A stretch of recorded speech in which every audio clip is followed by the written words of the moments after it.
Painted, Painless Learning. જય હિન્દ ભાઈ. ધોરણ 10માં ગ્રામરમાં પૂરા માર્ક્સ લેવા હોય તો શું કરવાનું? સાહેબ, ગ્રામરની થોડીક સ્ટ્રેટેજી કંઈક સમજાવો. કંઈક ટોપિક અમને અઘરો લાગે છે તેના વિશે કયો, કેમનું ભેગું કરવું. કેમ કે આ વખતે અમારે જે બોર્ડની એક્ઝામિનેશન છે, બોર્ડ 2025, એ એકદમ નજીક છે. ફેબ્રુઆરીના એન્ડમાં તો અમારે સ્ટાર્ટ થઈ જવાની છે. કેમનું ભેગું થશે ધ્યાન આપજો. પૂરેપૂરી વાતને મન દઈને સમજવાની છે. નોર્મલ વાર્તાલાપ આપણે કરવાના છીએ. ગ્રામર સેક્શન સીમાં અને સેક્શન ડીમાં આવે. સેક્શન સીમાં મોટે ભાગે 9 માર્ક્સના તમારા ફંક્શન આવે. બરાબર, પહેલાં પેપરને સમજી લો શું છે, કઈ રીતનું ગ્રામર તમારે એક્ઝામમાં પૂછાય છે. દેન આપણે સ્ટ્રેટેજીની વાત કરીએ કેમનું કરવું. દેન છે સેક્શન સીની અંદર તમારે આ 3 ટોપિક આવશે. કેની અંદર? વિભાગ ડીની અંદર. સેક્શન સીની અંદર સૌથી પહેલાં 3 માર્કના ફંક્શન આવશે, પછી બીજા 3 માર્કના ફંક્શન આવશે, ને પછી ત્રીજા 3. એમ ટોટલ ફંક્શન છે એ 9 માર્ક્સના આવશે. સેક્શન સીમાં ફંક્શન જેવા તમે કમ્પ્લીટ કરશો એટલે 3 માર્કની ફિલ ઇન ધ બ્લેન્ક એટલે કે ખાલી જગ્યા પૂછાશે, કે જેમાં પેરેગ્રાફ આપેલો હોય, ઉપર કાઉન્સમાં 3 ઓપ્શન હોય, વ્યવસ્થિત જ્યાં મતલબ બેસે એ પ્રમાણે ઉપરથી ને ઓપ્શન આપણે મૂકવાના હોય. અને બાકી જે તમારે 3 માર્ક્સનું પૂછાશે એ છે નિયરેસ્ટ મિનિંગ, કે નજીકતા દર્શક શબ્દ. હવે સેક્શન સીની વાત આપણે વ્યવસ્થિત સમજી લઈએ. આ જે ફંક્શન છે કે જે 9 માર્ક્સના છે, બિલીવ મી, તમે 2 થી 2.5 કલાક છે એ વ્યવસ્થિત કોન્સેપ્ટને સમજી લ્યો કે કઈ રીતના ફંક્શન વર્ક કરે છે, આના ક્વેશ્ચન કઈ રીતે સોલ્વ કરવા, એની પેટર્ન શું છે. then you can get 9 out of 9 marks in function very easily. 9 માંથી 9 માર્ક આવે બહુ સરળતાથી. કેમ કે માત્ર એક જ ટોપિક કે જેના 9 માર્ક્સ એકેય સબ્જેક્ટમાં એક એવો ટોપિક હોય કયો મને સમજાય છે. 80 માર્ક્સનું જે તમારું પેપર છે, ખાલી ઇંગ્લિશનું ધ્યાનમાં લઈને નહીં, દરેકે દરેક સબ્જેક્ટમાંથી તમારું જે રિઝલ્ટ બનશે એમાં આવડો આ વિષય ગણાશે ને. તમે હવે આનાથી ભાગો, તમે આને ગમો કે આ તમને ગમે, જે કાંઈ કરો હોય, પણ ઇંગ્લિશના માર્ક્સ ગણાશે. બરાબર, હવે આ 80માંથી ને તમારે જે કાંઈ પણ માર્ક્સ છે એમાં પ્લસ 9 માર્ક્સ માત્ર એક જ કોન્સેપ્ટ ફંક્શનનો શીખવાથી તમને આવડી જાય.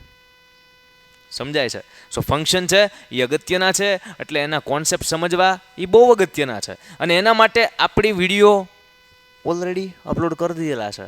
2 વિડીયો અપલોડ કર્યા છે ફંક્શનના. સ્ટાન્ડર્ડ 10 ઇંગ્લિશ તમારે ચેનલમાં થોડીક મહેનત કરવી પડશે કદાચ ગોતવામાં, પણ 2 વિડીયો ફંક્શનના તમે જોશો એટલે તમને ખ્યાલ આવશે કે બોર્ડવાળા કયા પ્રકારના ક્વેશ્ચન પૂછેલા છે અત્યાર સુધીમાં. દરેકે દરેક ફંક્શનના કોન્સેપ્ટ શું છે બંને વિડીયોમાં, એકમાં કોન્સેપ્ટ છે ને એકમાં પ્રેક્ટિસ છે PYQsની. ડન.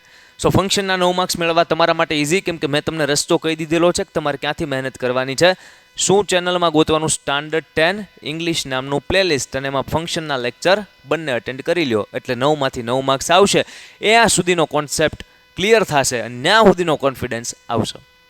બીજી વસ્તુ કે જે sir fill in the blank છે, તો ફિલ ઇન ધ બ્લેન્ક માટેનો વિડીયો લેક્ચર આપણે યુટ્યુબમાં અત્યારના અપલોડ કરેલો નથી, પણ ફિલ ઇન ધ બ્લેન્કના PYQs તમે જોઈ લો ને. તમારે જોઈતવા હોય કે સર અમને ફિલ ઇન ધ બ્લેન્કના PYQs આપે, તો તમે બિંદાસ મેસેજ કરી શકો છો. 72 72 86 86 71 આની ઉપર મેસેજ કરી દેવાનો વોટ્સએપમાં, અથવા તો 86 20 86 20 68, એટલે તમને એની PDF છે એ મળી જશે, અથવા તમને જે કંઈ પણ ગાઈડન્સ જોવે છે એ મળી જશે.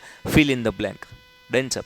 નેક્સ્ટ જો 3 માર્કનું તમારે પૂછાય છે નિયરેસ્ટ મિનિંગ, કે સર નજીકતા દર્શક શબ્દો, તમારી ગ્લોસરી અને તમારી સપ્લિમેન્ટરી રીડર એટલે કે બ્લેક બુકમાંથી પૂછવામાં આવે. જનરલ શબ્દો ઇંગ્લિશના આવડતા હોય, થોડીક વોકેબ પાવર તમારો સ્ટ્રોંગ હોય ને, તો તે તમે આમાં 3 માંથી 3 માર્ક્સ મેળવી શકો. કેમ કે ઇઝી પૂછે ભાઈ, એમ્પ્ટી તો વેકન્ટ, એકદમ ઇઝી, કાંઈ આમાં કાંઈ હાઈ ફાઈ હોય નહીં. સો ટૂંકમાં 9 ને 3 10 11 12 ને 3 15 માર્ક્સ એ સેક્શન સી સુધીમાં તમારા કવર થયા. કેમાં? તો કે સરજી ફંક્શનમાં અને ફિલ ઇન ધ બ્લેન્કમાં અને નિયરેસ્ટ મિનિંગમાં, ટૂંકમાં સેક્શન સીમાં. ત્યારબાદ વિભાગ ડીની આપણે વાત કરીએ. આ સાઈડનો નીચેનો જેટલો પણ પાર્ટ છે એ બધો કયા વિભાગનો છે? વિભાગ ડીનો છે. વિભાગ બીમાં સૌથી પહેલો પ્રશ્ન ઇનડાયરેક્ટ સ્પીચ હશે, અને કેટલા માર્કનો હશે સરજી? 2 માર્કનો હશે. ત્યારબાદ 3 માર્કનો એક ટોપિક કે જેને સંયોજક કહો છો, ને ઇંગ્લિશમાં એનું નામ છે કંજક્શન, એન્ડ ને સો ને બટ ને. પછી એડિટિંગનો તમારે એક પેરેગ્રાફ પૂછાશે, ફિલ ઇન ધ બ્લેન્ક જેવો જ હશે, ફિલ ઇન ધ બ્લેન્ક જેવો જ હશે, પણ એ 3 માર્કનો હશે. 4 માર્ક્સનો તમારે ટોપિક પૂછાશે ડુ એઝ ડાયરેક્ટેડ, કે જેની અંદર 2 ક્વેશ્ચન્સ આપેલા હશે. એક છે ક્વેશ્ચન એ 2 માર્કનો, અને બીજો જે ક્વેશ્ચન છે એ 2 માર્કનો, જેમાં એક છે એ તમારે એક્ટિવ પેસિવ હશે, અને બીજામાં કાં તો જેન્ડર ચેન્જ હશે, કાં તો સિંગ્યુલર પ્લુરલ એટલે કે નંબર ચેન્જ હશે, અને કાં તો તમને હશે ટેન્સ ચેન્જ કે કાળ પરિવર્તન કરો. સો ટોટલ 2 ક્વેશ્ચન 2 માર્કના, એમ થઈને 4 માર્કનો ટોપિક તૈયાર થઈ ગયો ડુ એઝ ડાયરેક્ટેડ. પેટર્ન સમજો તમે, હે ને, કે બોર્ડમાં કઈ રીતનું ગ્રામર તમારે પૂછાય છે લાઈનમાં. અને લાસ્ટમાં સેક્શન ડીના 3 માર્કનો ક્વેશ્ચન કે જે WH ક્વેશ્ચન, વોટ ને વુ ને વેર ને હાઉ ને હાઉ મેની ને હાઉ મચ ને, સમજાય. સો આ WH ક્વેશ્ચન ત્યાં તમને આપણી ચેનલની અંદર આમાંથી ને કયા વિડીયો ફ્રીમાં મળી રહેશે. તમારે 3માં 3 માર્ક લેવા હોય ને તો WH ક્વેશ્ચનના 2 વિડીયો ઓલરેડી અપલોડેડ છે સ્ટાન્ડર્ડ 10 ઇંગ્લિશ પ્લેલિસ્ટમાં, ડન છે. એટલે તમને આનું કામ થઈ ગયું. ડુ એઝ ડાયરેક્ટેડમાં આ 2 માર્કનું active passive, gender change, number change ને ટેન્સ ચેન્જ બધું અપલોડ કરેલું છે ફ્રીમાં. એટલે 4માંથી 4 માર્ક્સ તમારા આના થઈ ગયા. એટલે તમારું ટેન્શન અહીંયા પણ હળવું, અહીંયા પણ હળવું, ડન છે. એડિટિંગ માટેનો આપણા સેશન હજી અપલોડ કરેલો નથી. કંજક્શન છે એના બંને વિડીયો અપલોડ થઈ ગયેલા છે. એટલે તમારે આનું ટેન્શન પણ ઓછું. એટલે 3 માર્ક એ તમે ત્યાંથી કલેક્ટ કરશો. ત્યારબાદ તો કે ઇનડાયરેક્ટ સ્પીચનો વિડીયો અપલોડ કરેલો નથી. નિયરેસ્ટ મિનિંગના 3થી 4 વિડીયો અપલોડ કરેલા છે. એટલે આનું 3 માર્ક્સનું કામ પણ તમારે થઈ ગયું ઇઝી. અને ફિલ ઇન ધ બ્લેન્કનો કરેલો નથી. ટૂંકમાં તમે જુઓ ને તો આ ફંક્શન કે જેના 2 લેક્ચર એટલે 9 માર્ક, પછી 3 માર્ક, પછી 3 માર્ક, પછી 4 માર્ક ને પછી પાછા 3 માર્ક. ટોટલ ગ્રામરના માર્ક્સ આપણે કાઉન્ટ કરી લઈએ. 9 ને 3, 12 ને 3, 15 ને 2, 17 ને 3, 20 ને 3, 23 ને 4, 27 ને 3, 30 માર્ક્સનું ટોટલ અંદાજે તમારે બોર્ડની એક્ઝામમાં 80 માર્ક્સમાંથી પૂછાશે ગ્રામર, ડન છે, અને ફંક્શન. હવે આ 30 માર્ક્સમાંથી આપણી ચેનલમાં તમારા માટે કેટલા માર્ક્સનું અવેલેબલ છે? 9 ને 3, 10, 11, 12 ને 3, 15, કાંઈ ગયા 15 ભાઈ, હા, 9 3, 12 ને 3, 15 ને 4, 19 ને 3, 22 માર્ક્સનું. આ 30 માર્ક્સમાંથી 22 માર્કનું તમને ફ્રીમાં મળી જશે. ક્યાં? તો કે આપણી યુટ્યુબ ચેનલમાં સ્ટાન્ડર્ડ 10 ઇંગ્લિશના પ્લેલિસ્ટમાં.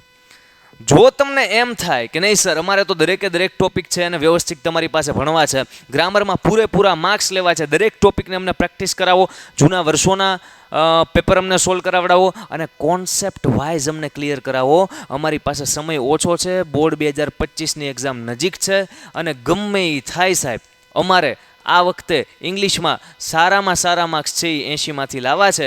કે કોઈકનો ટાર્ગેટ હશે 70+, કોઈકનો ટાર્ગેટ હશે 75+, કોઈકનો ટાર્ગેટ હશે કે 65+. અમને ગ્રામરમાં સેજ હેલ્પ કરી દો. પહેલાં ભાઈ છે ને તમારી સાથે હંમેશા છે. એક્ઝામની લાસ્ટ કલાક સુધી હારોહાર છું. એક્ઝામ હોલમાં નથી આવવા દેતા, નકર ન્યાય આવું, સમજાય છે? લાસ્ટ મિનિટ સુધી, લાસ્ટ કલાક સુધી તમારી સાથે છું. એટલે ગ્રામરની ચિંતા તમારે કરવાની જરૂર નથી. ગ્રામરની જવાબદારી હું લઉં છું, હું મારા માથે લઉં છું. હાથ પકડી અને તમને મહેનત કરાવીશ. અને ચેનલમાં ભલે વિડીયો અવેલેબલ હોય, આપણે 30 માર્ક્સનું ગ્રામર છે એ ફરીવાર કરશું અને પ્રીમિયમ લેવલનું કરશું. IMP ક્વેશ્ચન્સ કરશું, તમને PDF મળશે, ડાઉટ સોલ્યુશન થશે, એનાલિસિસ થશે, અને ક્યાંય પણ માર્ગદર્શનની જરૂર હોય તો એ પણ તમને મળશે. અને એના માટે આપણે લાવવા જઈ રહ્યા છીએ 2-3 અઠવાડિયા પછી આવશે. શું આવશે સાહેબ? સાહેબ આવશે એક મેગા લેક્ચર. એ મેગા લેક્ચરની અંદર શું કરવાનું છે સાહેબ? તો કે રવિવારે હશે. આ મેગા લેક્ચર ક્યારે હશે સાહેબ? કયા રવિવારે, કઈ તારીખ? થોડુંક કહી દો ને ભાઈ, એ તમારા માટે ફિલહાલ સરપ્રાઈઝ છે. બટ આ મેગા લેક્ચર છે એ એટલો જોરદાર હશે કે જેની અંદર ઇંગ્લિશનું તમારું આખું ગ્રામર એક જ દિવસમાં કવર થશે. સન્ડેના હશે, રવિવારે નિશાળે રજા હોય.